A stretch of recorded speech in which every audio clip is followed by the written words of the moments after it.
नमस्कार सहकारी मित्रांनो, माझ्या यूट्यूब चॅनलला आपल्या सर्वांचे पुनश्च एकदा हार्दिक स्वागत आहे। आपण जर सरकारी कर्मचारी किंवा पेन्शनधारक किंवा कुठेही शासकीय सेवेत नोकरीला असा तर ही खास बातमी मी आपल्यासाठी घेऊन आलेलो आहे। पण तत्पूर्वी आपण आमच्या चॅनलवर नवीन असल्यास चॅनलला निश्चितच सबस्क्राईब करा आणि बेल आयकॉनला प्रेस करून ऑल नोटिफिकेशन्स ऑन करा, जेणेकरून आपल्याला व्हिडिओचे सर्व नोटिफिकेशन्स हे सर्वात अगोदर हे प्राप्त होतील। महाराष्ट्र राज्य शासनाच्या वित्त विभागाने दिनांक 27 डिसेंबर 2024 रोजी एक अत्यंत महत्त्वपूर्ण शासन निर्णय निर्गमित केला।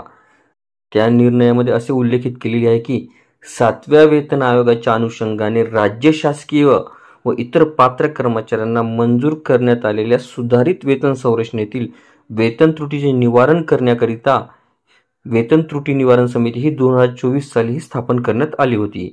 या समितीला अहवाल सादर करण्यासाठी दिनांक 30/11/2024 पर्यंत मुदतवाढ ही देण्यात आली होती, परंतु सदरील अहवाल हा वेळेत सादर करता आला नाही।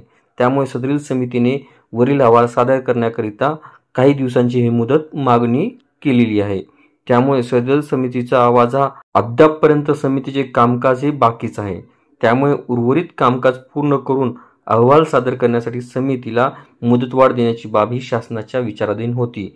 त्यामुळे सुधारित वेतन संरचनेतील वेतन त्रुटीचे निवारण करण्याकरिता नियुक्त केलेल्या वेतन त्रुटी निवारण समिती 2024 ला आपला अहवाल सादर करण्यासाठी दिनांक 31 डिसेंबर 2024 पर्यंत मुदतवाढ देण्याचा निर्णय हा शासनाने घेतलेला आहे।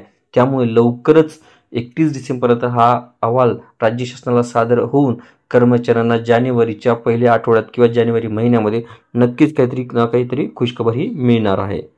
आपल्याला व्हिडिओ आवडले असल्यास चॅनलला नक्कीच लाईक, शेअर आणि कमेंट्स करायला विसरू नका। तसेच चॅनलला ऑल नोटिफिकेशन्स ऑन करून सबस्क्राईब करा, जेणेकरून व्हिडिओचे सर्व नोटिफिकेशन्स आपल्याला सर्वप्रथम मिळतील।